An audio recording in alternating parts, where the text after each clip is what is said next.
family doesn't forget you, they just remember your wallet." The text arrived as I was pulling on my law school graduation gown. "Can you help me pay the bills?" No congratulations, no pride, just proof of what I existed for. I stood alone in a borrowed bathroom, the mirror still fogged from someone else's shower.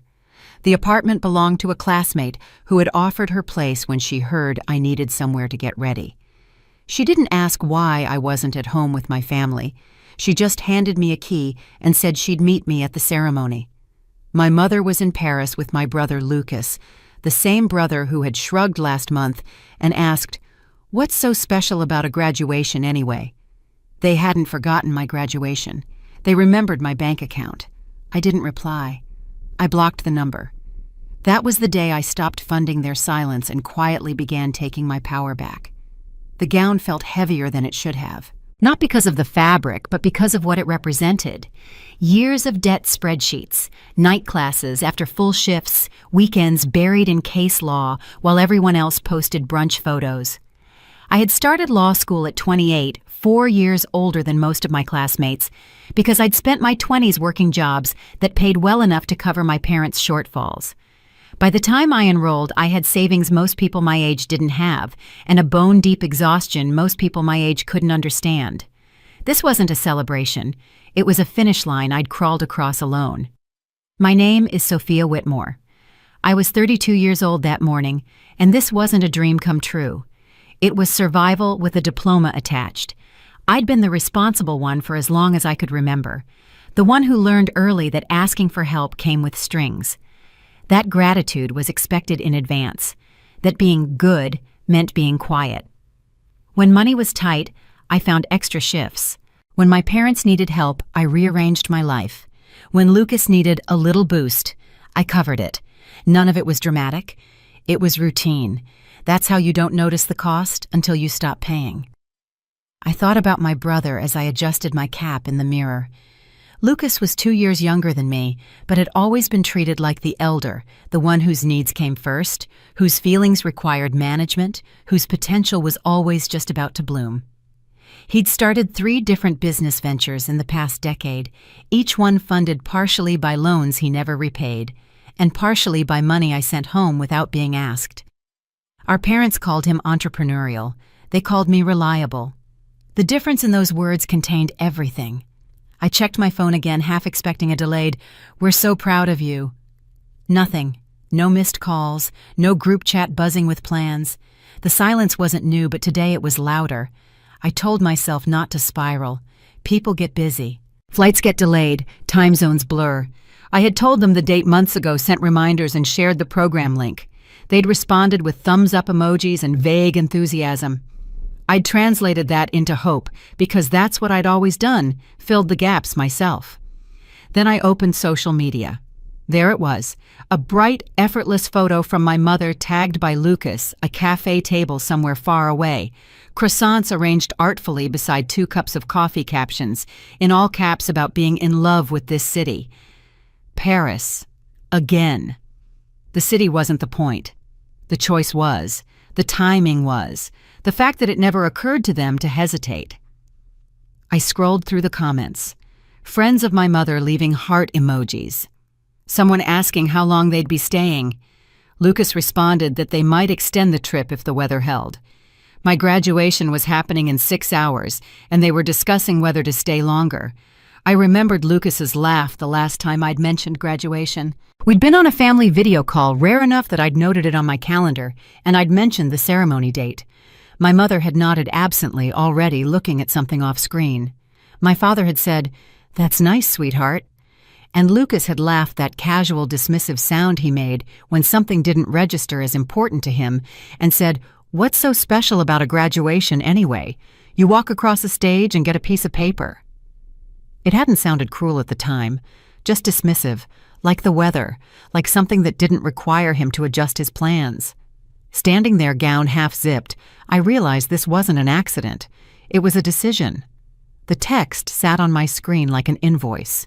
No greeting, no acknowledgement of the day, just a need delivered with the confidence of habit. They hadn't asked if I was nervous. They hadn't asked where I was sitting or whether I'd found parking or if I wanted company. They asked for money. I thought about all the times I'd answered without thinking, the reflex to smooth things over to be useful to keep the peace. I thought about how often my silence had been mistaken for agreement, how many conversations I'd financed simply by staying quiet. I imagined typing a response, something polite, something explanatory, something that would keep the story tidy for them. I imagined the relief that would follow the familiar easing of tension when I did what was expected. I imagined the weight settling back onto my shoulders heavier each time until one day I wouldn't be able to stand up straight at all. Then I set the phone down. I zipped the gown. I straightened the collar. I looked at myself in the mirror, really looked, and saw someone who had spent a decade being convenient, being available, being the person who made everyone else's problems disappear. I took one long breath and did something that felt both terrifying and small. I didn't reply. I blocked the number. The relief didn't come right away. What came was a strange clarity, sharp and almost physical, a recognition that this moment, this quiet, unshared milestone, wasn't going to be honored unless I honored it myself, that I could either keep translating neglect into understanding or I could stop participating. I walked out into the hallway, the sound of other graduates' voices drifting through the air, laughter, families, cameras clicking. I saw a father adjusting his daughter's tassel, his eyes wet with pride. I saw a mother smoothing invisible wrinkles from her son's gown, talking too fast the way people do when they're trying not to cry. I felt out of place and for the first time unanchored, but underneath that was something steadier than pride. Resolve. This wasn't about punishing anyone. It wasn't about making a scene. It was about noticing the pattern and refusing to call it love anymore. It was about choosing not to explain myself into exhaustion. As I joined the line of graduates filing toward the auditorium, I felt my phone buzz in my pocket. I didn't look at it. I knew the silence wouldn't last. I knew they'd notice. I knew there would be calls from different numbers, messages framed as concern pressure disguised as reason. I didn't know how far they'd go or what names they'd use for me when I didn't bend. But I knew one thing with a certainty I'd never felt before. That silence was about to cost them far more than money. The first call came less than 5 minutes after I blocked my mom's number. I didn't hear it ring. I saw it light up my screen while I was standing in line with the other graduates, my phone buzzing insistently in my hand. Unknown number. I let it go to voicemail.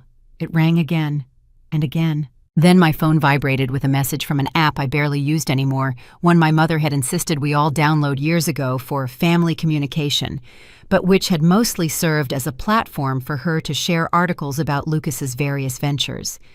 "Are you okay? Why aren't you answering?" Not congratulations, not "we're proud of you," just confusion that I wasn't available on demand. I stepped out of line and moved toward the edge of the hallway, away from the noise of excited families and nervous graduates. A woman nearby was pinning a corsage onto her daughter's gown, while her husband filmed the whole thing on his phone. The daughter was rolling her eyes, but smiling. I looked away. My phone kept lighting up the vibration, now constant, impatient. They weren't panicking because they couldn't reach me. They were panicking because the routine had broken, because silence wasn't part of the agreement they thought we had. Another message came through, this time from my mother's email. "Don't make this a thing, Sophia. We'll celebrate later." Later. As if pride could be postponed, as if showing up was optional, as if my graduation were a dentist appointment we could reschedule without consequence. I stared at that word later and felt the familiar machinery of justification trying to start up in my mind. Maybe they really did have to be in Paris. Maybe something came up. Maybe I was being too sensitive. The machinery had run smoothly for 32 years. It knew exactly how to process disappointment into understanding, how to convert hurt into patience, how to transform neglect into nothing to see here. But today, the machinery stuttered. Today, it couldn't quite catch. Then my dad chimed in, "You know how your brother needs this trip? It's just a ceremony." Just a ceremony. The words landed heavier than anything else that morning. Years of work reduced to a formality, a line item. Some polite people attend if they don't have better plans. I thought about what "your brother needs this trip" actually meant. Lucas had been talking for months about networking opportunities in Paris, about investors he was planning to meet, about how this could be the trip that finally launched his consulting business into the stratosphere. My parents had been funding this dream since before I started law school. I had been funding it too, though I'd stopped keeping track of the exact amounts years ago, because the numbers made me feel something I didn't want to name. I stared at the screen and felt something click into place. Not anger. Recognition. They weren't minimizing my graduation because they didn't understand it. They were minimizing it because it inconvenienced them. My phone buzzed again. This time it was Lucas. My brother never sounded rushed, even over text. His messages were always calm, reasonable, carefully worded, like he was stepping into a situation he believed he could manage. He'd learned early that composure was a kind of currency, that staying calm while others got upset positioned you as the reasonable one, the one others should listen to. "Mom's really stressed," he wrote. "You know she counts on you." There it was, the sentence that explained everything. I wasn't their daughter in moments like this. I was their buffer, their solution, the person who absorbed stress so they didn't have to adjust their lives. Lucas didn't apologize. He didn't ask where I was or how I felt. He didn't mention that I was about to receive a law degree after 4 years of balancing work and school while sending money home every month. He framed himself as the mediator, the one stepping in to smooth things over, as if the conflict were between me and circumstance instead of me and a pattern he benefited from. I didn't answer him either. I walked into the auditorium and found my seat, my phone face down in my lap. Around me, families leaned in close, whispering, pointing, taking photos. I watched a woman a few rows ahead hug her daughter, adjusting her cap with trembling hands. The mother was crying already before the ceremony had even begun. I felt a flicker of something sharp and familiar, then let it pass. My phone buzzed again. "You're really doing this today," my mom wrote. "After everything we did for you." That was the first time the tone shifted. Not concerned, not confusion, judgment. Graduation day apparently was an appropriate time to put me on trial. I thought back not in long, winding flashbacks, but in sharp, specific moments. The times I'd sent money without being asked because I knew it was expected. The birthday when I'd turned 25 and sent home half my bonus check because Lucas's first business had just failed and everyone was worried. The Christmas I'd worked through because flights home were expensive and the money was needed elsewhere. The times I'd stayed quiet, when something felt unfair, because speaking up would cause stress. The way peace always followed my compliance and tension followed my boundaries. The pattern wasn't complicated. When I paid, things were calm. When I stayed silent, I was mature. When I hesitated, I was emotional. They weren't asking because they needed help. They were asking because I always said yes. The ceremony began. Names were called. Applause rose and fell like waves. I watched my classmates walk across the stage one by one, watched their families stand and cheer and snap photos. Some people had brought signs, some had brought flowers. One family had spelled out their graduate's name in individual letters, each person holding one, coordinating their rise from their seats like a choreographed celebration. I stood when it was my turn, walked across the stage, and accepted the folder with my name on it. I smiled for the camera out of reflex, not joy. The dean shook my hand and said, "Congratulations," and for a moment I let myself feel the weight of what I'd accomplished. 4 years, working full-time, studying every night, and I'd finished in the top 15% of my class. Then I sat back down, and my phone buzzed again. "Lucas, can you just call her? She's really upset." There was no acknowledgement of what I'd just done. No recognition that I'd crossed a finish line that mattered. No, "Hey, congratulations, we'll celebrate when we get back." The only thing that mattered was restoring the balance they were used to. I didn't call. Instead, I did something I'd never done before. I opened my banking app. My hands were steady as I scrolled through the familiar list of transfers and recurring payments. The numbers didn't shock me anymore. I'd seen them too many times. Rent assistance here, $400 monthly auto-transferred every first of the month. A utility bill there, $150, because my parents' house had expensive heating. And someone had to help. A temporary loan that had become permanent without discussion, $200 monthly, initiated 3 years ago when Lucas needed startup capital, and everyone agreed I could help out for a few months. The total when I added it up was $750 every month, $9,000 a year, more than my student loan payments, more than my own rent when I'd been living in a studio apartment during my first year of law school. I turned off the auto transfer. I removed access to the secondary account, the one I'd set up years ago, so my mother could just grab what she needed during emergencies, which had somehow become a regular withdrawal point. I canceled one recurring payment that had been labeled "just until things settle," a phrase that apparently meant forever. I didn't announce it. I didn't warn anyone. I didn't explain. I closed the app and locked my phone. The ceremony ended. People stood hugged and cried. I slipped out quietly and walked toward the parking lot, the late afternoon sun warm on my face.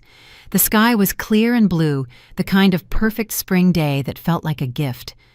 My phone stayed silent for almost 10 minutes. Then it exploded. Missed calls, voicemails, messages stacked on top of each other, the tone shifting with each one. "Did you change something? Call me now." "This isn't funny." Lucas's messages lost their calm. "What did you do? We can't access the account."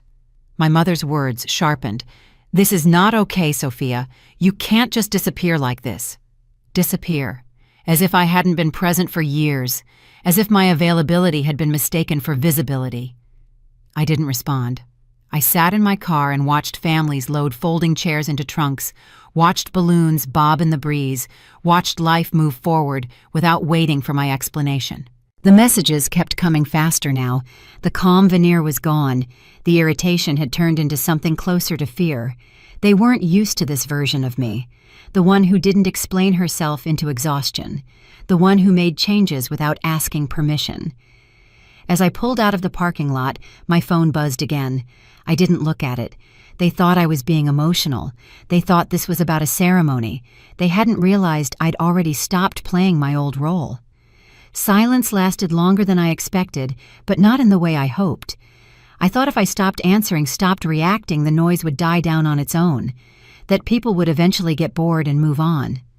But instead, silence became an open space other people rushed to fill. The first message didn't come from my parents or from Lucas. It came from someone else entirely, a cousin I spoke to maybe twice a year at holiday gatherings where we exchanged pleasantries about weather and work. She wasn't angry or accusatory. She sounded almost gentle. "Hey, I heard things are kind of tense at home. Are you okay?" I stared at the words longer than I should have. There was something unsettling about how calmly they landed, how easily they assumed a truth I hadn't spoken. How did she know there was tension? Who had told her? And more importantly, what version of the story had she heard? More messages followed over the next day. Different names, different numbers, all variations of the same theme. "Your mom's been really upset. I heard you and your family aren't talking. I hope everything works out." Not one mentioned my graduation. Not one referenced Paris. Not one asked about the text requesting money. Those details had already been removed from circulation, edited out like irrelevant footnotes.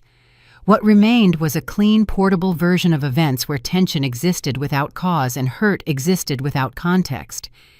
Somehow I was standing at the center of it. I realized slowly, with a tightness in my chest that had nothing to do with panic, that my family hadn't waited to hear what I had to say. They'd gone ahead and told their version first, a version that didn't need explanation because it fit neatly into something people already understood: the familiar story of a daughter who changed, who became distant, who let success go to her head. The messages blurred together, the same phrases repeated in slightly different voices. "We're worried about you." "This isn't like you. Your mom just wants to make things right." That's when it clicked that this wasn't a coincidence. It was coordination, the quiet efficiency of a narrative designed to travel well.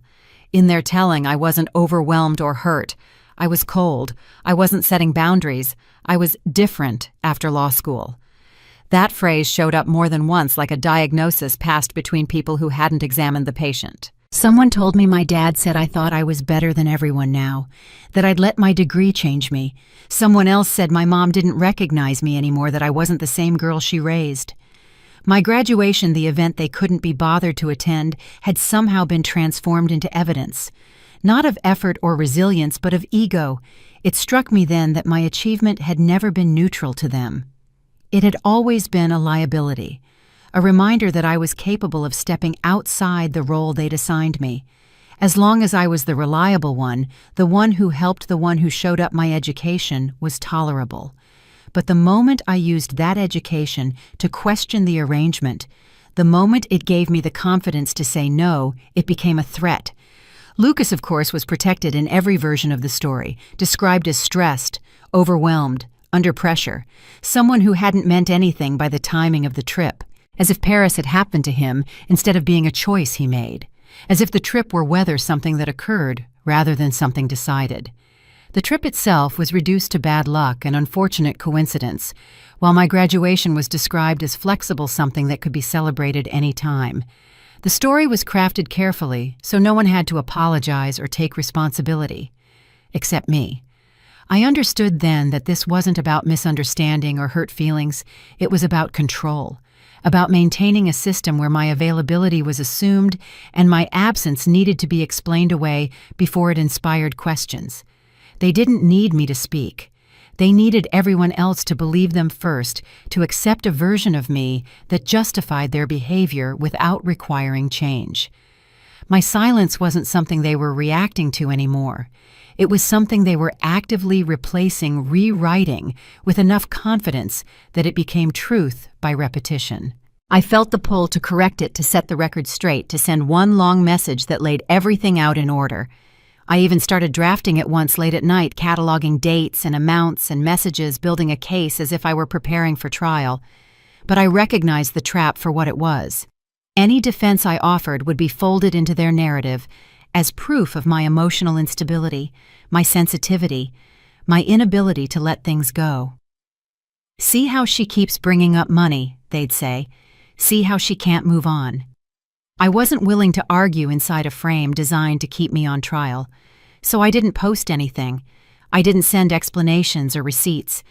When someone reached out directly, I answered simply, calmly, without urgency or defensiveness.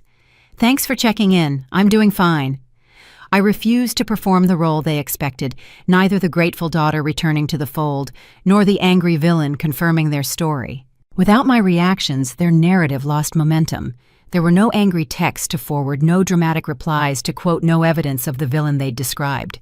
People didn't turn against my family so much as they stopped leaning in, stopped asking follow-up questions, stopped carrying the story forward with the same enthusiasm. The narrative didn't collapse, it just developed cracks. Moments where it didn't quite add up. That was enough to slow it down. In the quiet that followed, I understood the danger more clearly than before. My silence wasn't bringing me back into line. It was costing them control. And when people lose control, they don't just keep talking, they escalate. The shift was subtle at first, almost polite. The kind of quiet that pretends to be respectful until you listen closely and realize it's just a pause taken to reload. After the stories about me stopped traveling so easily, after the messages from third parties thinned out, and the questions lost their urgency, my family went silent in a way that felt deliberate rather than defeated. A week passed with no contact. Then two. I knew better than to mistake that stillness for acceptance. It carried the same weight as a door being locked from the other side. The next contact didn't come wrapped in concern or confusion. It arrived with instructions. The language gave it away immediately, sentences that began with what I needed to do, what had gone far enough, what was embarrassing them now that people were starting to ask fewer questions. "It's time to put this behind us," my mother wrote. "Call me tonight. We need to discuss how to move forward." They didn't ask how I was or whether I wanted to talk. They told me it was time, that this had gone on long enough, that I was being unreasonable. The words landed with a familiarity that made my shoulders tighten before my mind caught up. I recognized the tone as the one they used when they believed compliance was inevitable, when my resistance was just a temporary inconvenience to be managed rather than a position to be respected. When the calls came from numbers I didn't recognize, when the voicemails stacked up without pauses between them, I understood that the soft approaches had failed and the next phase had begun. The one where they stopped pretending this was a misunderstanding and started treating it like a problem to be corrected. I answered one call, just one. Not because I wanted to explain myself, but because I wanted to hear how they were framing it now. My father's voice came through calm and measured the way he spoke when he believed he was being reasonable. He had always been the one they sent in when things got serious, the voice of authority that expected to be obeyed simply because it was speaking. He told me this had gotten out of hand. Those people were talking, that I was embarrassing the family. "Your mother hasn't slept properly in weeks," he said. "Is that what you want?" When he said, "Your mother raised you better than this," it wasn't an insult so much as a verdict, a declaration that I had failed to live up to an unspoken contract. He didn't ask what had happened. He told me what it meant, that my refusal to engage was abandonment, that my boundaries were punishment, that my graduation had gone to my head. In that reframing, my achievement became the motive for my supposed cruelty, as if education itself had corrupted me, as if knowing my worth was the same as thinking I was better than everyone else.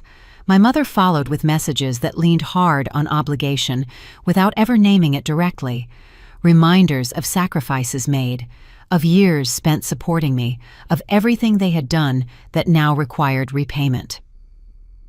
"I gave up opportunities for you," she wrote. "I stayed home when I could have had a career, and this is the thanks I get."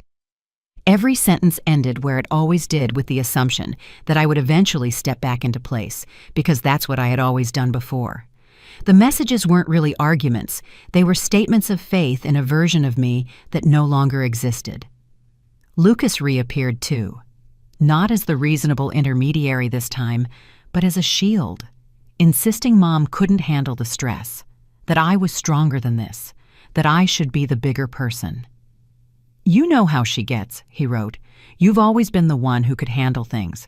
Why are you making this harder than it needs to be?" The implication was clear. My capacity to endure was being used as justification for why I should keep enduring. My strength wasn't a quality to be admired. It was a resource to be extracted. What struck me most wasn't the anger, though there was plenty of it beneath the surface, but the confidence. The certainty that they still had the authority to define what was happening and what it meant. As if my silence hadn't already disrupted the story they were telling. They spoke as though the problem wasn't my absence, but my refusal to return. I realized then that nothing about them had changed except the tactics. The core assumption remained intact, that my role was to smooth things over, to absorb discomfort, to keep the family functioning by making myself smaller.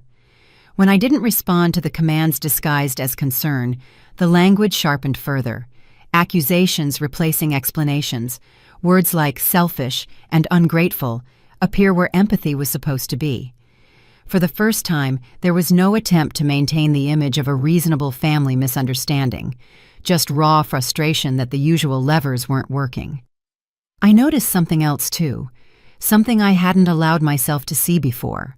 How quickly the mask slipped when their authority was questioned. How easily kindness gave way to contempt when compliance wasn't immediate. It became impossible to unsee the pattern, the way control had always been dressed up as care until it was challenged. I sent one message then, a single line without explanation or apology. "I'm not discussing money. This conversation is over." The response was immediate and explosive, as if naming the boundary out loud had stripped them of any remaining pretense. The messages came faster, angrier, less concerned with appearances. I could almost feel the panic behind them, the realization that the old methods weren't just ineffective, but irrelevant now that I'd stopped engaging on their terms. Somewhere in the flood of words, it became clear that they weren't trying to understand me or repair anything. They were trying to restore a system that had worked for them. The urgency wasn't about reconciliation. It was about access, about regaining the ability to pull me back whenever they needed stability or resources. I didn't argue. I didn't clarify. I didn't soften my language to make it easier for them to accept. Because I understood at last that explaining myself would only reopen the door I had just closed. And the cost of keeping it shut was far less than the cost of stepping through it again. As the anger burned itself out and gave way to something colder, I sensed the shift toward action. The point where words would no longer suffice, and they would look for other ways to reassert control. They hadn't changed. They had simply escalated. And if I didn't give them what they wanted, I knew they would try to take something instead. The first sign came the morning after I sent that final line. My phone lit up, not with a message from my family, but with an automated alert from my bank, the kind of notification I usually skimmed without thinking. Except this time the wording made my stomach drop. It referenced a change I hadn't made, an action I hadn't authorized. I was still in bed, not quite awake when I saw it. For a moment I thought I must have misread. I sat up, rubbed my eyes, and looked again. Account alert, authorized user access modified. As I opened the app with a tightening chest, I felt the moment tilt from emotional warfare into something colder and far more dangerous. It wasn't a misunderstanding or a glitch. It was a real transaction, a shift in access, a quiet adjustment made somewhere behind the scenes. Someone else had acted on my accounts as if they had every right to do so. I sat there longer than I meant to. Not frozen exactly, but recalibrating. A part of me had truly believed that once I stated my boundary, they would retreat, that even they would recognize a line when it was drawn in ink instead of implication, that there were some things the family simply didn't do to each other. Realizing how wrong I was felt less like heartbreak and more like a cold slap. Digging deeper revealed what I had forgotten or perhaps never fully acknowledged. Years ago, during a different phase of my life, when trust still felt safe and convenience masqueraded as closeness, I had granted limited access. It had been my mother's idea. Just in case of emergencies, she'd said. What if something happened to you? What if we needed to help with bills while you were in school? It had seemed reasonable at the time. It seemed like what families did. I had set things up to make it easier, to help in emergencies, to smooth over moments when money had been tight and I had stepped in without hesitation. Those permissions had lingered quietly in the background like keys to a house I'd forgotten I'd handed out. Until now. The boundary I had drawn with words had been met with a boundary they erased with action. The realization that they felt entitled to do so settled heavily in my chest. It meant they didn't see my finances as mine at all, only as a shared resource I happened to manage. My money wasn't mine. It was theirs, temporarily held in my account until they needed it. My mother called shortly after. Her tone was brisk and strangely relieved, as if she were updating me on a chore she'd already finished. I just wanted to let you know we took care of the bills, she said. You hadn't been responding, so we figured you were busy. It's handled. You don't need to worry. When I asked what exactly she meant, there was no apology in her voice. No pause to consider whether she'd overstepped. Just the casual certainty of someone who believed they were operating well within their rights. The money was just sitting there, she said. And you know we needed it. You weren't using it. She said I didn't need the money right now anyway. That sentence landed with a particular cruelty because it reframed my hard-earned stability as justification for taking control. My success twisted into proof that I could absorb the loss without complaint. The savings I'd built through years of discipline and sacrifice weren't an accomplishment to be respected. They were evidence that I had too much that I could spare some, that my comfort was less important than their need. When Lucas texted, it was with the same dismissive confidence. He told me I was overreacting, that it was temporary, that I was making a big deal out of something small. It's not like we stole from you, he wrote. It's family money. You act like we're criminals. In those few words, the entire structure revealed itself, the way my money had become communal in their minds, the way my consent had been downgraded to a courtesy rather than a requirement.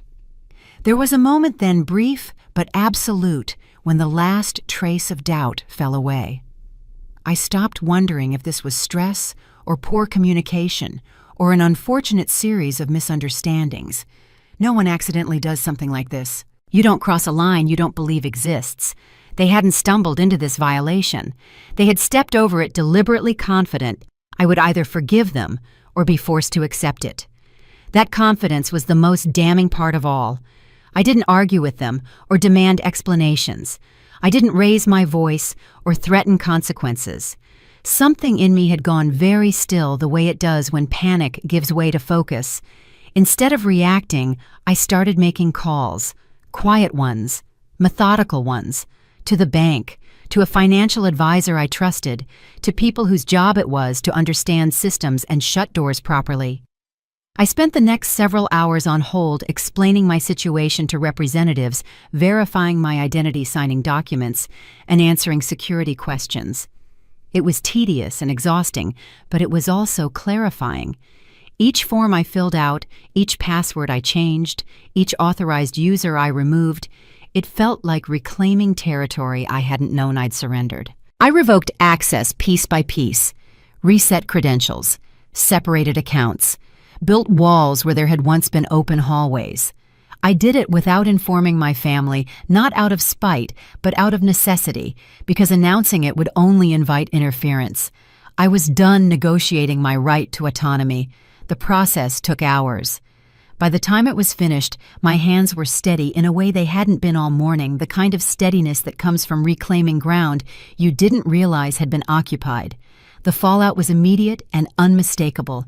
My phone erupted with messages that shifted rapidly from anger to confusion to outright fear, questions piling on top of one another, demands to call back now, accusations of betrayal dissolving into pleas for explanation.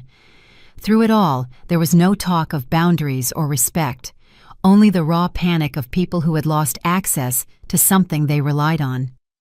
"What did you do? Why can't we get in? Call me right now, Sophia. This isn't funny. You can't just cut us off like this." Somewhere in the middle of it, a message from someone outside the family slipped through, a simple check-in asking if I was okay. The tone was different enough to make me pause because it wasn't loaded with expectation or accusation, just concern. It struck me then how visible the imbalance had become to anyone willing to look. My family's story, the one about misunderstandings and hurt feelings, couldn't fully account for this level of reaction. Cracks were forming in the facade they'd worked so hard to maintain. I didn't respond to the barrage or offer reassurance. Doing so would have softened the reality they needed to face. As the noise eventually tapered off into an uneasy quiet, I understood that something irreversible had happened. They had pushed past the point of plausible deniability, crossed into territory where their actions spoke louder than any narrative they could spin. Whatever came next would be more aggressive, less subtle, because people who believe they are entitled rarely accept limits without escalating. Sitting there in the aftermath with the weight of what I'd done and what they'd done pressing equally on my shoulders, I felt a strange mix of exhaustion and resolve. Taking my power back had a cost they would never forgive me for making them pay. The silence after I locked everything down felt wrong in a way I couldn't immediately name. Not peaceful or relieved, but taut, like a held breath stretched too long. I realized quickly that it wasn't acceptance settling in on the other side of the line I'd drawn, but recalibration. A pause taken by people who had lost one lever and were reaching for another. Days passed without a single call or message. No accusations, no demands, no frantic questions. That absence carried its own weight because it didn't feel like restraint so much as planning the quiet rearranging of pieces on a board I'd just tipped over. I went about my days with a new awareness, going to work at the law firm where I'd just started as a junior associate, answering emails, keeping my head down, learning the rhythms of my new life. But a part of me stayed alert, tuned to the frequency of what I knew was coming. Because families like mine didn't surrender control. They changed tactics. The first strike arrived disguised as concern, a short message from my mother that mentioned nothing about money or boundaries or the way they'd overstepped, only late at night. A restless heart, a line about not sleeping well, another about my father's blood pressure being higher than usual, higher than it had been in years. And weren't we worried about what this stress was doing to him? There was no accusation, no demand. Just a careful placement of blame that turned my stomach because it reframed the situation entirely, cast me not as the person protecting herself, but as the cause of physical harm. I recognized the move immediately for what it was, a deliberate shift that recast me from resource to liability, from help to threat. The subtext was clear: if something happened to your father, it would be your fault. When my father called, his voice was calm in that particular way he used when he believed calmness conferred authority, when he wanted to define the terms of a conversation without appearing emotional. He spoke as if delivering a verdict rather than opening a dialogue. "I'm disappointed in you, Sophia," he said. "I didn't raise you to behave this way." He told me my mother deserved better, that he hadn't expected me to turn out so cold, that children who loved their parents didn't treat them like strangers. Each sentence landed with surgical precision, not loud enough to sound like anger, but sharp enough to cut. He didn't ask what had happened or why I'd drawn my line. He didn't acknowledge the violation that had forced my hand. Those details didn't matter to him. What mattered was restoring a moral hierarchy where I stood below them, obligated to soothe and comply. Lucas followed soon after. His messages were stripped of the neutrality he'd once worn like a badge, no longer trying to mediate or soften the blow, but assigning responsibility outright, telling me our mother cried every day now, that I was the one doing this to her, that the situation was on me to fix. "She's barely eating," he wrote. "Dad can't even talk about you without getting upset. Is this really worth it to you?" In that version of events, there was no graduation, no trip to Paris, no boundary crossed, no unauthorized access to my accounts, only my refusal recast as cruelty. The pattern intensified, not as a single confrontation, but as a steady drip of pressure applied from multiple directions. Messages arriving at odd hours from different people, each one echoing the same theme in slightly altered language. Concern braided with expectation, sympathy laced with insistence. All of it designed not to persuade me with facts, but to wear me down through repetition. An aunt I barely knew reached out to say she was praying for reconciliation. A family friend sent a long message about how short life was and how I'd regret this distance when it was too late. Even my grandmother, my mother's mother, a woman I'd spoken to maybe once a year since childhood, sent a card. Handwritten, expressing her hope that I would come to my senses and remember what family means. They didn't gather everyone in a single dramatic confrontation. They didn't need to. The strategy was quieter and more effective, isolating me through constant low-grade contact that made it difficult to rest. Each message reopened the wound just as it started to scab. Each sender is positioned as an individual voice but clearly drawing from the same script. What struck me as I read through them was what none of them asked. Not one question about what I was feeling or why I'd acted the way I did. No curiosity about the circumstances that led me here. Only a single recurring inquiry, phrased a dozen different ways. When was I going to fix this? When would things go back to normal? When would I resume my place in the arrangement they'd all grown comfortable with? That was the moment the strategy crystallized for me. The instant I stopped interpreting the messages as emotional reactions and started seeing them as enforcement mechanisms, tools meant to herd me back into position without ever addressing the reason I'd stepped out of line in the first place. They didn't want peace or understanding or repair. They wanted compliance. The restoration of a familiar structure that benefited them and cost me. Recognizing that didn't make the pressure disappear. But it changed how it landed, because once you see a tactic for what it is, it loses some of its power to confuse, even if it still hurts. Instead of responding to each message individually, explaining myself over and over to people who weren't listening, I did something I'd never done before, something that felt both terrifying and clarifying. I sent a single measured message to the family group, stripped of emotion and detail, stating plainly that I was taking space and that I would not engage in conversations centered on money or guilt. "I need time and distance," I wrote. "I'm asking you to respect that. I won't be responding to messages about this topic." It wasn't a speech or a defense, just a boundary articulated where everyone could see it.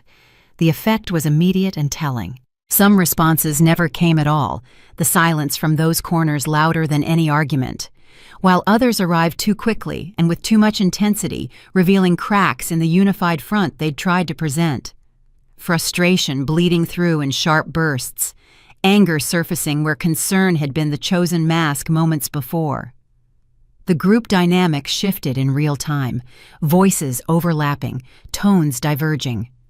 For the first time, I could see how much effort it had taken to keep the narrative aligned, how fragile that alignment was once it was forced into the open. I didn't respond to the flurry that followed. The point had already been made. As the noise gradually subsided into something uneven and uncertain, I felt a strange steadiness settle in its wake. The emotional assault hadn't broken me the way they'd intended, hadn't driven me back into apology or explanation. That failure was as significant as any confrontation could have been. Sitting with that realization, I understood that this was the end of one phase and the beginning of another. They'd exhausted the tools they'd relied on for years and would have to find new ones if they wanted to regain control. They had tried guilt. They had tried fear. Neither had worked. As the last unread message sat on my screen, unanswered by choice rather than paralysis, I knew with a certainty that felt almost calm that whatever came next would be different. The old methods were no longer enough. By the time the emotional noise finally thinned out, I realized something inside me had shifted. Not snapped or hardened, but recalibrated, like a dial turned slowly until it clicked into a new position. For the first time since all of this began, my thoughts stopped circling around how they felt about me and started organizing themselves around what had actually happened. I stopped asking why they would do this, stopped replaying conversations to see where I'd gone wrong. I stopped lying awake at night wondering if I was the problem, if I was being too harsh, if I should just apologize and make things easier for everyone. Instead, I began treating the situation the way I'd been trained to handle problems that mattered, by stripping away the drama and laying out the facts where they could no longer hide behind tone or intention. I opened a document and started a timeline. Not poetic, not defensive, just dates and actions. The day of my graduation, the photos from Paris that arrived without context, the text asking for money, the messages that minimized my achievement, the unauthorized changes to my accounts, the coordinated pressure campaign that followed when access disappeared. Reading it back felt different than remembering it. On paper, there was no ambiguity, no room for interpretation, just a pattern that didn't require emotion to be understood.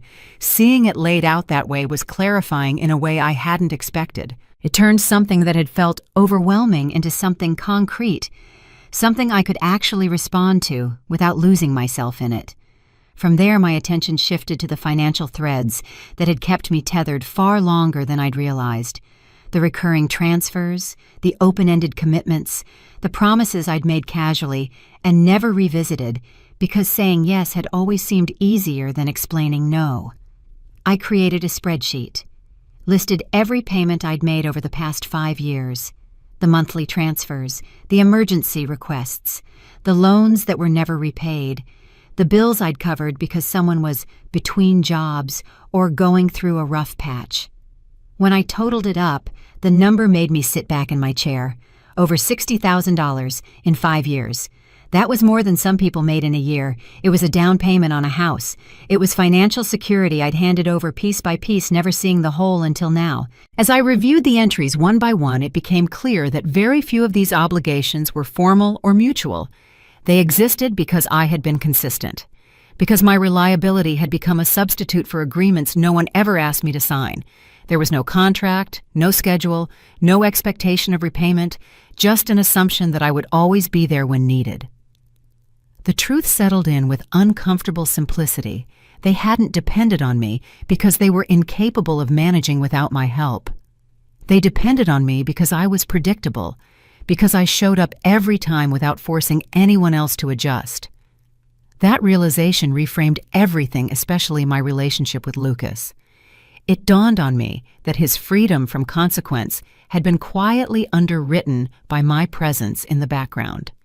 Every failed business venture, every risky investment, every expensive lifestyle choice, none of it had ever truly cost him anything because I had been there to absorb the fallout. My willingness to help meant he never had to face the natural consequences of his decisions. I didn't need to confront him to change that dynamic. I only needed to step out of the position I'd been holding for him, without question. My first real move wasn't dramatic or public. It didn't involve ultimatums or speeches, Just a series of decisions made carefully and quietly, normalizing my finances, severing the invisible lines that connected my stability to their expectations, and doing it in a way that didn't invite negotiation. I set up new accounts, automated my own savings, created a budget that prioritized my future for the first time: retirement contributions, emergency fund, student loan payments. Things I'd delayed for years because there was always someone else who needed the money more urgently. I didn't announce what I was doing or warn anyone it was coming. The point wasn't to provoke a reaction, but to alter the structure beneath the surface, to change the system rather than argue within it. For a while, nothing seemed different, which almost made me doubt myself. But I held steady, trusting the process. Because systems don't always register disruption immediately. Sometimes they continue on momentum until they hit a point where the old inputs are no longer there. When that moment arrived, it was unmistakable. Messages trickling in that sounded confused rather than angry, asking if something was wrong, if there had been a mistake, if I could help them figure out why things weren't working the way they used to. "Hey, the transfer didn't come through this month. Was there a problem with your account?" "Sophia, Mom said you haven't sent the usual amount. Is everything okay?" The shift in tone was subtle but telling. The certainty was gone, replaced by a tentative edge that betrayed a loss of control they couldn't quite name. I read those messages without the familiar rush of obligation, noticing how different it felt to observe rather than react. For the first time, the silence I chose wasn't about protecting myself from hurt, but about protecting the strategy I'd already put in motion. Silence had always frightened me before. It felt like abandonment or escalation. But now it served a purpose, creating space where their assumptions could finally collapse under their own weight. Outside the family, small signs began to surface. Questions asked gently by people who sensed something was off. A hesitancy in conversations where there used to be certainty. Mutual acquaintances who seemed less confident in the story they'd been told. I understood then that reputation isn't lost in one dramatic moment, but eroded slowly when the story stops adding up. I didn't correct anyone or offer explanations. Doing so would have pulled me back into a narrative I no longer needed to participate in. Instead, I focused on maintaining the new boundaries I'd set, reinforcing them through consistency rather than argument. With each day that passed, the balance shifted further. I could feel it even when nothing was said. A subtle but undeniable change in who was waiting on whom. They still thought I was reacting, that my silence was temporary or strategic in the old sense, a pause before capitulation, a phase I'd eventually grow out of. That misunderstanding was the clearest sign that my move had worked, because while they were still looking for the familiar version of me to resurface, I was already operating from a different framework entirely. By the time the weight of that realization settled fully, I knew there was no going back. Not because I was angry or unforgiving, but because the game itself had changed, and they hadn't realized yet that I was no longer playing the role they'd written for me. For a brief stretch of time after everything settled from my first real move, I let myself believe the worst had passed. Not because things felt good, but because the pressure eased in a way that resembled relief. The house suddenly quiet after a storm moves on, leaving behind debris you haven't examined yet. The messages slowed, the calls stopped. The constant sense of being watched or measured faded just enough for me to exhale without bracing myself for the next impact. I didn't feel happy, but I felt stable, and stability can be dangerously convincing when you've lived too long in chaos. I went about my days with that cautious calm, telling myself this was what boundaries were supposed to feel like: a dull ache where the pain used to be sharp. A space where nothing demanded an immediate response. That was when the message arrived. Not from my parents, not from Lucas, but from someone I had never learned to guard myself against. My Aunt Ruth, my mother's younger sister. I'd known Aunt Ruth my entire life. She had always seemed different from the rest of the family, softer somehow, less invested in appearances. She lived 3 states away and rarely got involved in family drama, which made her feel like a safe harbor in a stormy sea. She was the one who had slipped me $20 at my high school graduation when no one else remembered to bring a card. "For something fun," she'd whispered, pressing the bill into my palm. "Not for bills, just for you. She was the one who had called me on my birthday every year, even when my parents forgot. Quick calls, never more than 10 minutes, but consistent. She was the one who had pulled me aside at my grandmother's funeral, squeezed my hand and whispered, "You don't always have to be the strong one, sweetheart. It's okay to let someone else carry the weight sometimes." That was the memory that made me trust her. That single moment of being seen when no one else was looking. I had held on to it for years, a small proof that somewhere in this family there was someone who understood. So when her name appeared on my screen, something in my chest loosened. For a moment, I felt almost grateful, as if this was the universe reminding me I wasn't entirely alone. Her message was gentle, careful, framed like concern rather than accusation. "Hi, sweetie.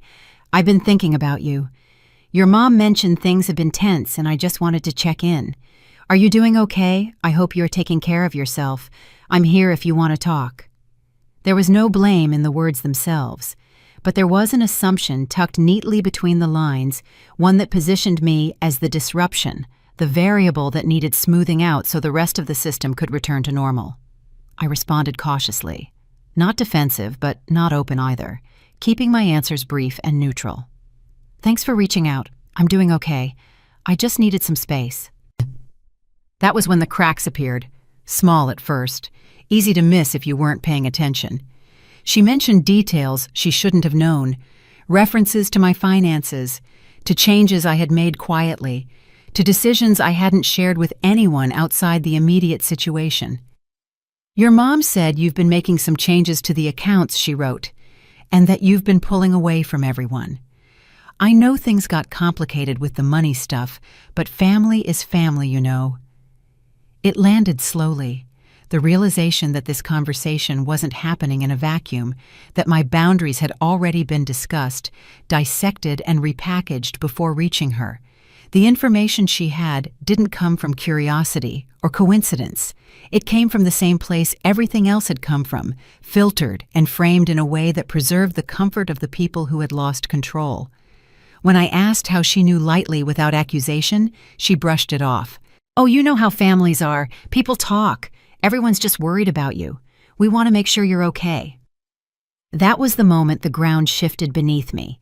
She wasn't asking whether I'd been hurt or crossed or disrespected. She wasn't curious about my side of the story. She was asking when I planned to stop making things difficult. Then came the sentence that changed everything.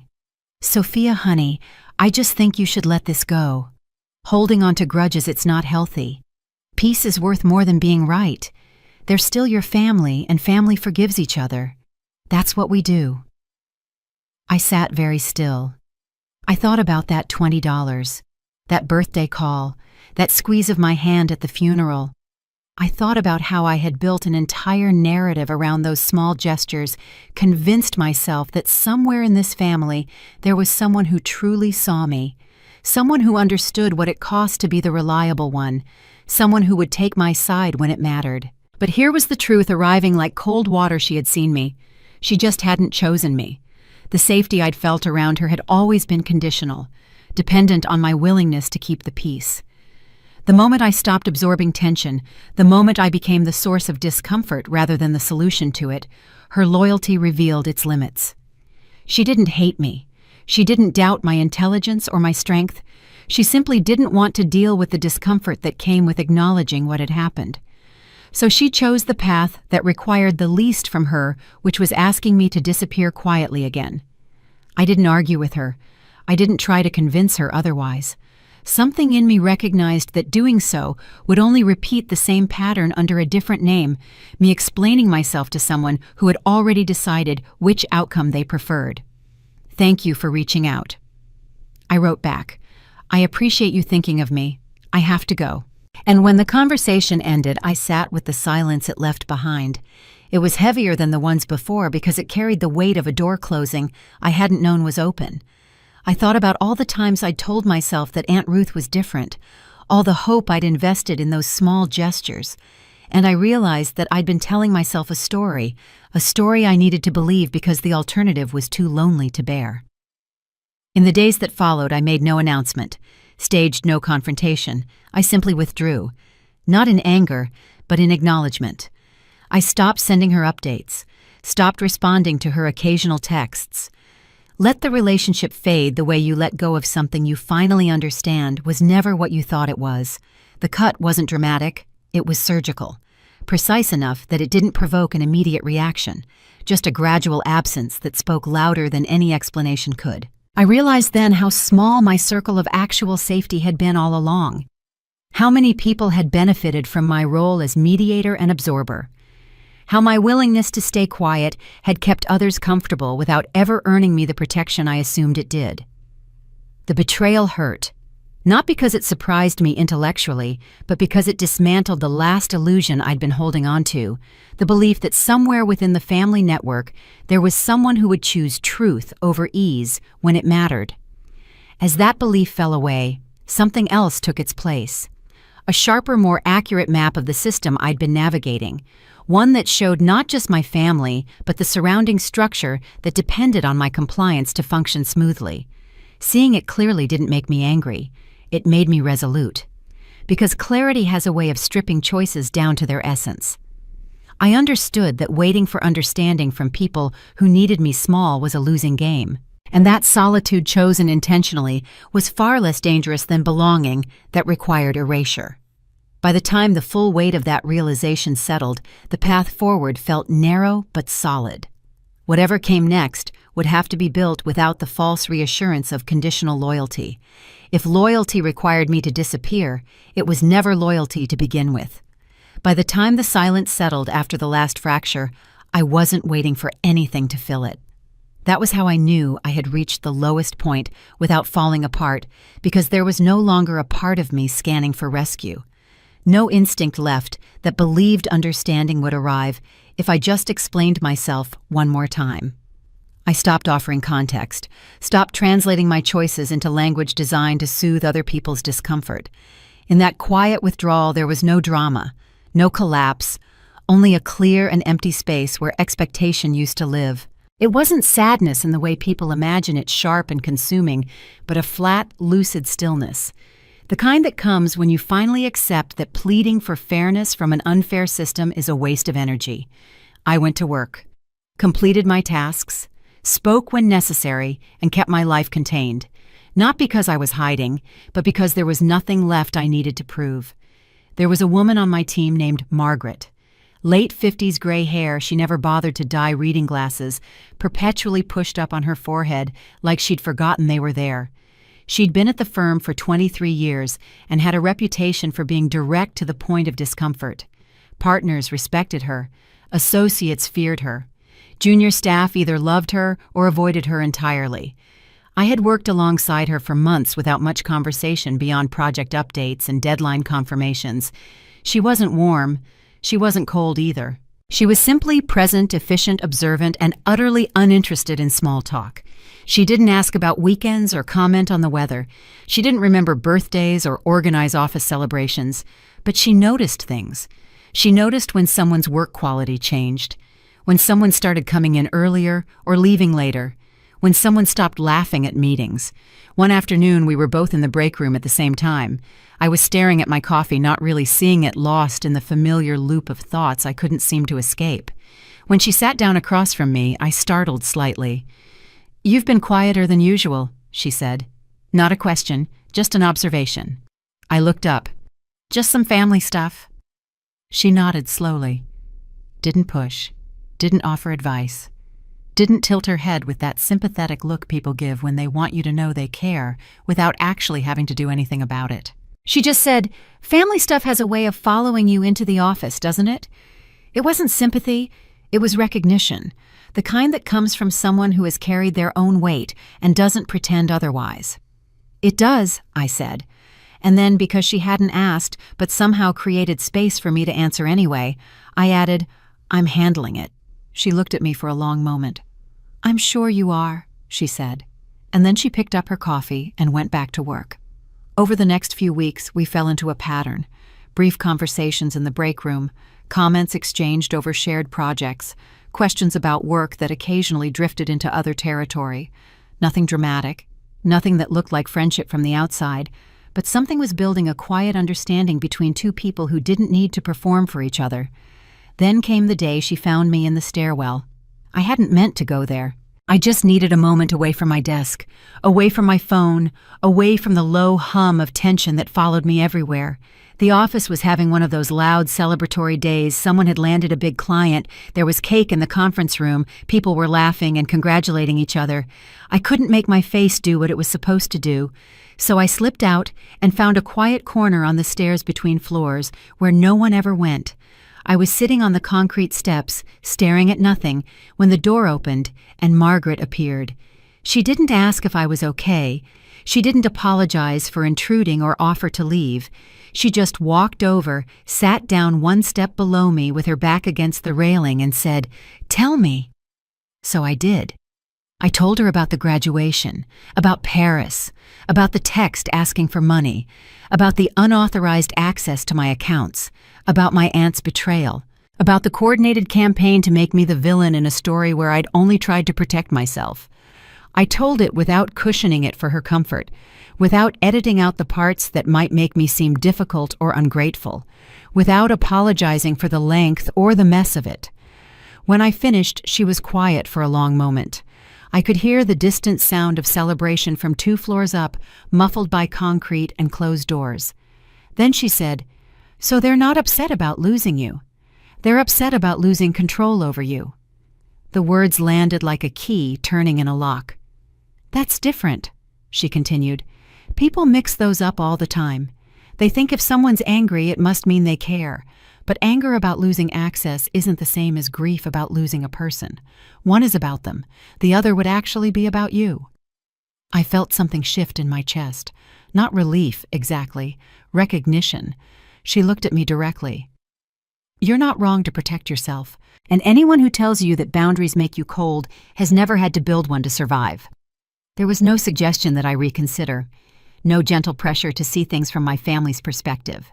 No request that I soften my stance for the sake of appearances. In that absence of expectation, I felt something I hadn't felt in months. Solid ground.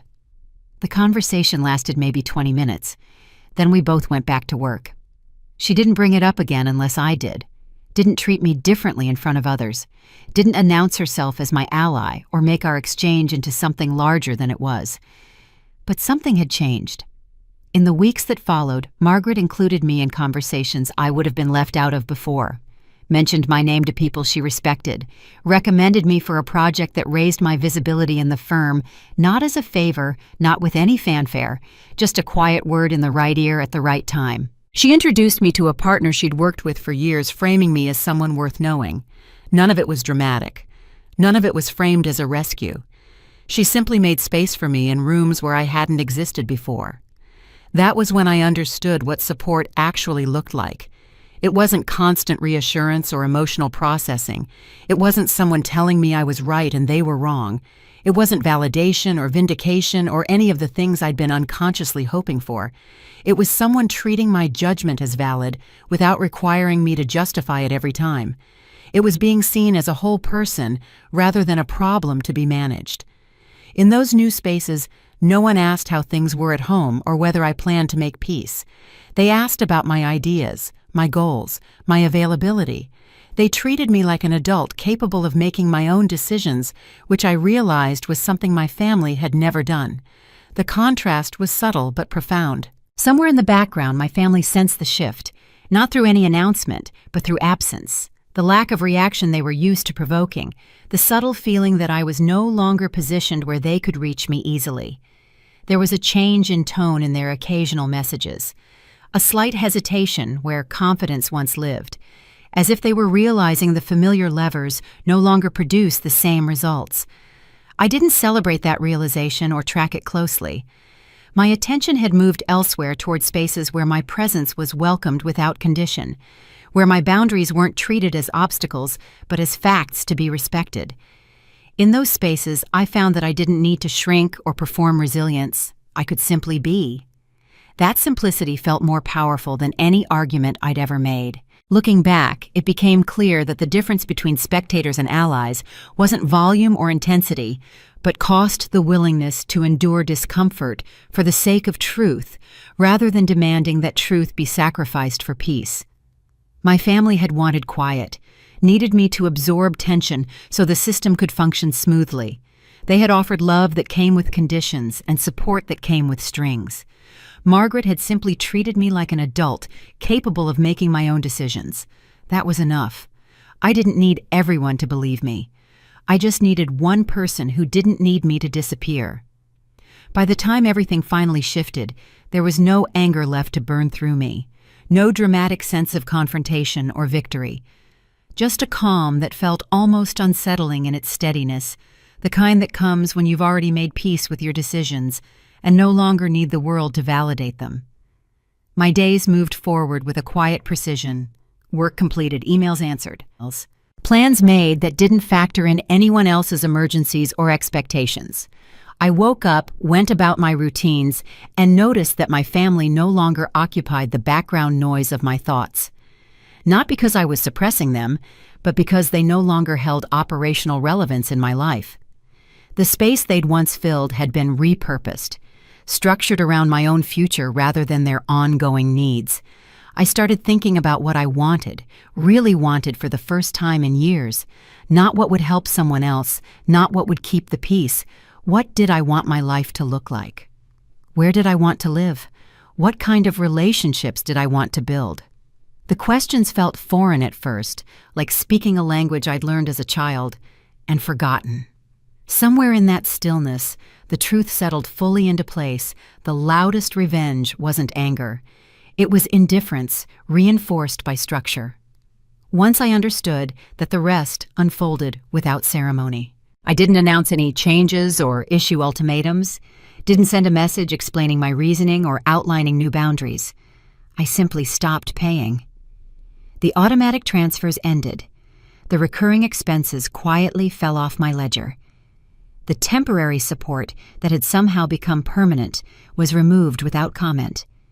There was no farewell note, no moral framing, just the clean absence of funds where there had once been predictability. That absence did what no argument ever could. The reaction was immediate, not in its emotional intensity, but in its frequency. Messages stacking one after another, questions disguised as confusion rather than accusation, asking if there'd been a mistake, if something hadn't gone through, if I could check on my end because things didn't seem to be lining up. Sophia, the payment didn't come through this month. Is there a problem with your bank? We're a little short this month and we're counting on that transfer. The tone had shifted completely, stripped of authority and entitlement, replaced by a thin layer of concern that barely concealed panic. For the first time, I could see the dependency clearly, not as a character flaw, but as a system failure that had been masked by my compliance for years. I didn't respond to any of it, didn't clarify or reassure, didn't confirm or deny, because my silence wasn't avoidable anymore. It was an answer in itself. That lack of response dismantled their remaining leverage faster than any confrontation could have. They weren't panicking because I'd said no. They were panicking because I'd said nothing at all, leaving them without a script, without a role to assign me, without a way to frame the situation that restored their sense of control. In the absence of my participation, their internal coordination began to fracture. I heard later through the grapevine of mutual acquaintances that there had been arguments, blame shifting from one family member to another. Explanations changed depending on who was asking. The familiar confidence dissolving into uncertainty as they tried to manage the fallout without the safety net they'd come to rely on. Outside that closed loop, subtle changes became visible. Not because anyone accused them or took my side, but because there was suddenly less to show. Fewer markers of stability to display. Fewer signs of the lifestyle they'd maintained through my quiet contributions. Lucas's latest business venture had to be scaled back. My parents talked about downsizing, about selling the house, about simplifying. The vacation to Europe they'd been planning was quietly canceled. None of it was dramatic or widely discussed, just a noticeable thinning of appearances, a scaling back that raised unspoken questions in the minds of those who'd grown accustomed to a certain image. I remained untouched by that scrutiny, insulated by the new spaces I'd stepped into, environments where my value wasn't measured by what I provided to others, but by what I brought to the table myself, where my name carried weight independent of my family's narrative. In those spaces, I was addressed directly, trusted with responsibility, met with respect that didn't come with strings attached. The contrast sharpened my awareness of how much power I'd relinquished in the past simply by being available. The defining moment arrived quietly. It was at a work event, a networking function where several people from my professional circle had gathered. I wasn't there, but Margaret was. And so, as it turned out, were some acquaintances who knew my family. During a small social exchange, someone mentioned my name, asked Margaret if she knew me, asked if I was related to those Whitmores. Without my participation to smooth the edges or redirect blame, my family's explanation of my absence faltered, riddled with inconsistencies and vague justifications that satisfied no one. "She's been busy with work. She's going through something. You know how young people are these days." No one challenged them outright. No accusations were made. But the discomfort was unmistakable, the kind that settles in when a story no longer holds together under its own weight. Margaret told me about it later, in her characteristically matter-of-fact way. "They seemed embarrassed," she said. "Couldn't explain why you weren't there without making yourself look bad." The embarrassment belonged entirely to them, generated by their own words, rather than anything I'd said or done. I heard about it secondhand, and the information didn't spark satisfaction so much as confirmation evidence that the system had finally been exposed by its own dependence on me.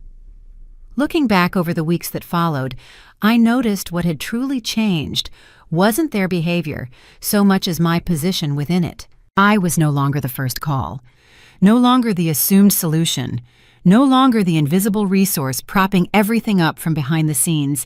The quiet was clean, unburdened by guilt or second-guessing.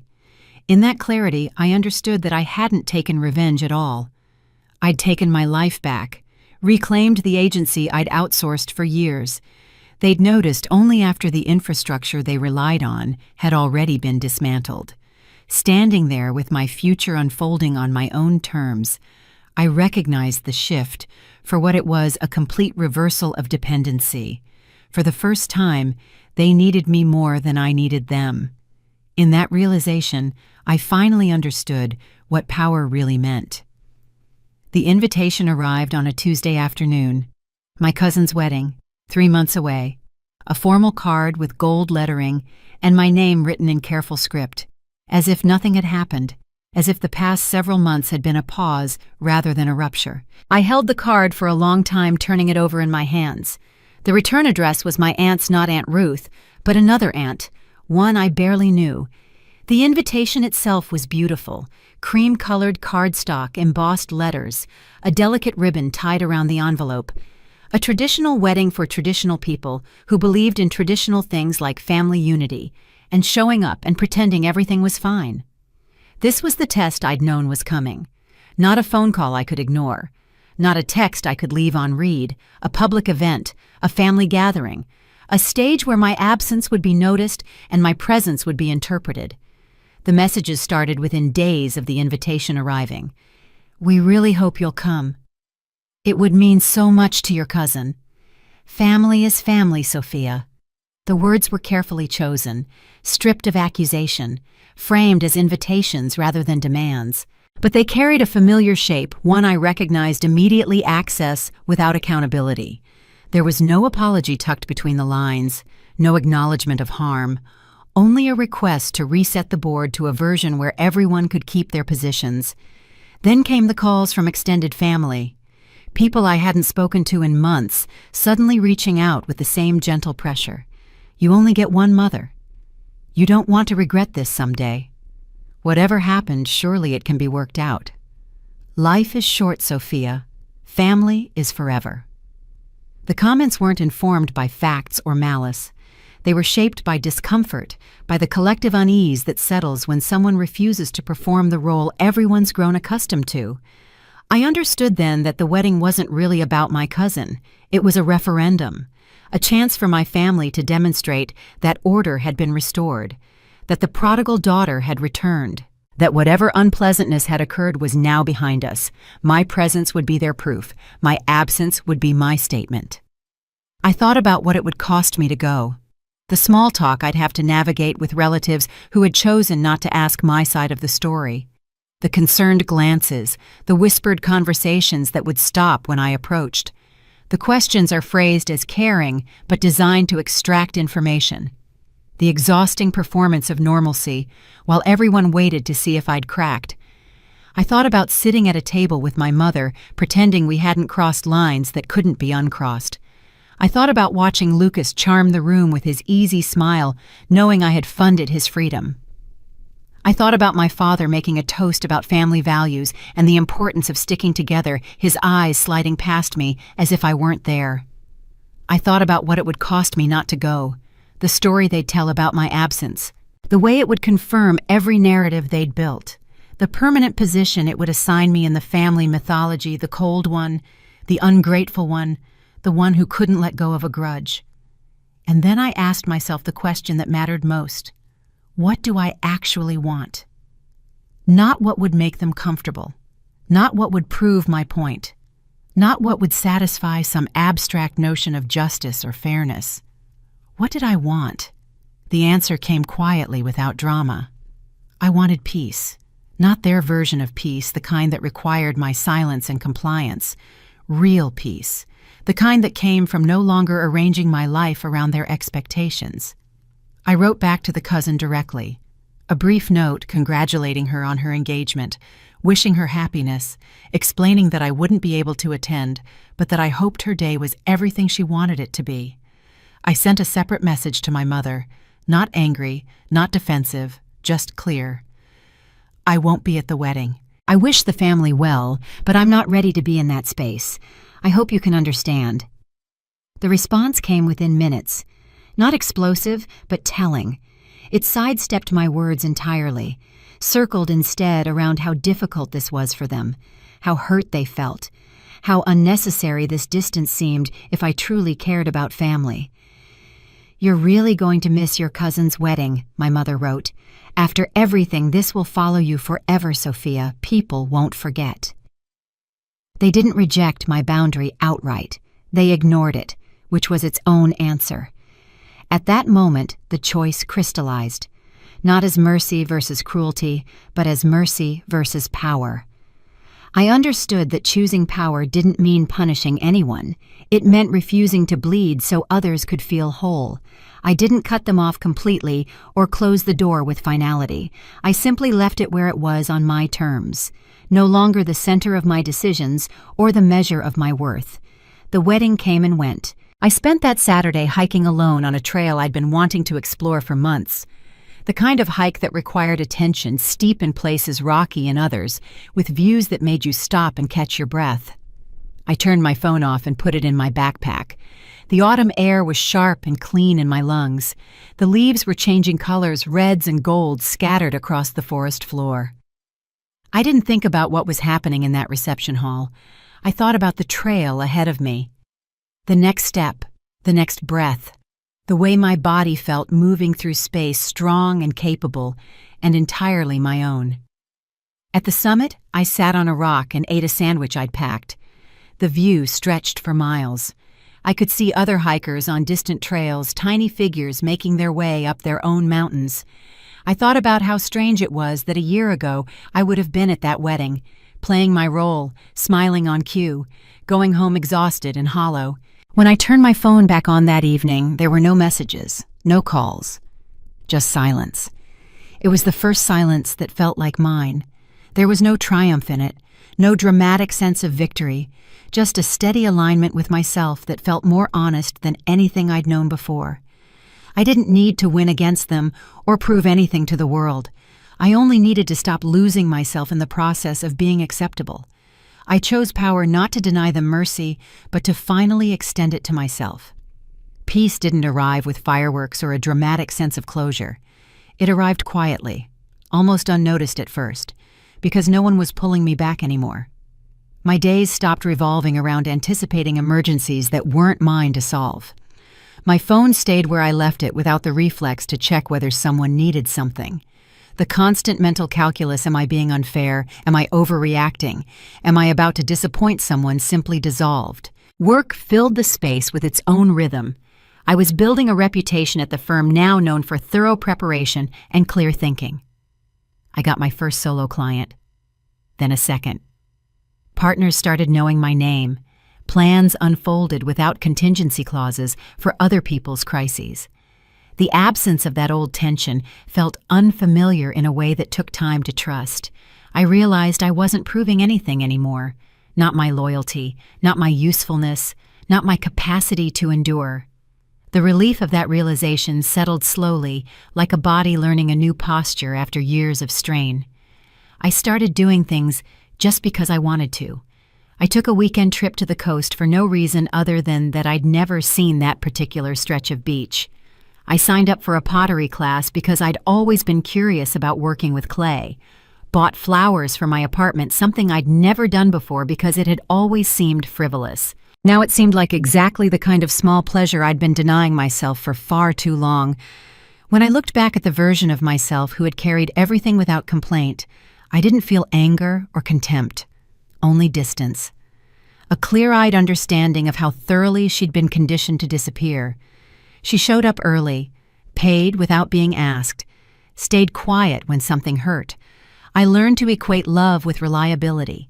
She had believed that if she just gave enough, eventually she would receive something in return. She had waited her whole life for a moment of recognition that never came. She wasn't weak, she was trained. Once I saw that distinction, the shame I'd carried for so long lost its grip. The consequences for my family continued to unfold somewhere beyond my immediate awareness.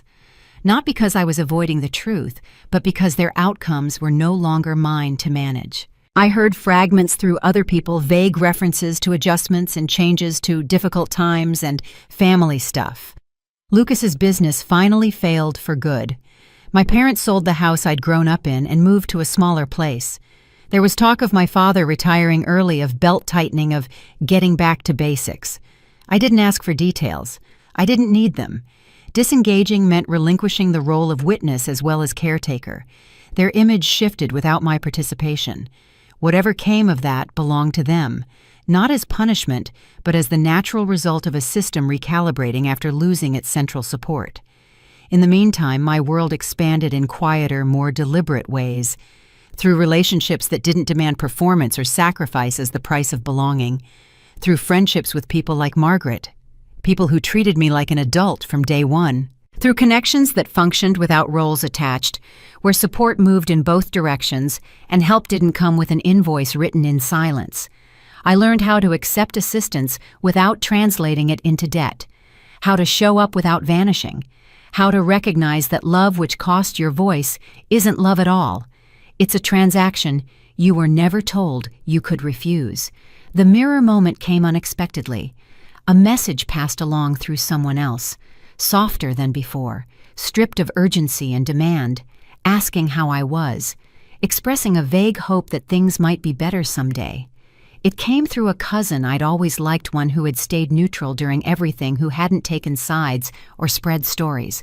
She said my mother had asked her to reach out, said there had been talk of wanting to rebuild and start fresh, said they missed me. I read it without the familiar spike of emotion, without the internal debate about whether I owed a response, without the automatic guilt that used to flood my chest at any suggestion that I was causing pain. In that neutrality, the difference was unmistakable. The message hadn't changed. I had. I could see it for what it was, an attempt at connection that didn't yet understand the boundaries required to make it real. They were offering the same terms they'd always offered my compliance in exchange for their approval, and calling it reconciliation.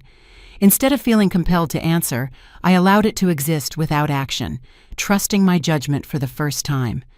"Thanks for letting me know." I wrote back to my cousin, "I'm doing well. I'm not ready for contact right now, but I appreciate you reaching out."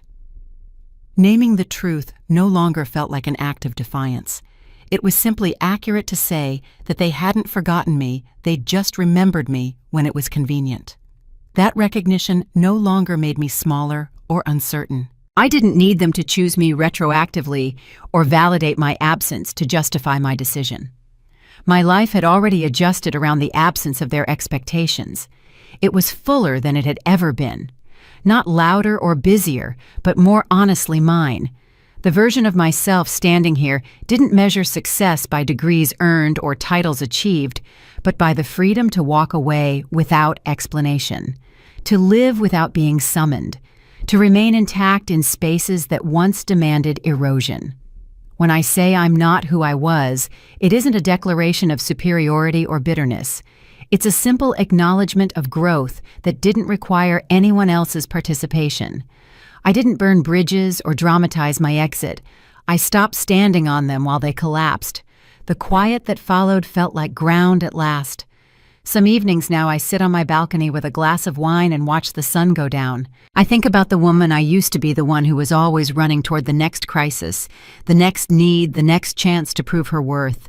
I think about how tired she was, how invisible she felt even in rooms full of family. I don't miss her exactly, but I'm grateful to her. She survived long enough for me to arrive. The phone doesn't ring with emergencies anymore. The bank account doesn't drain toward other people's problems.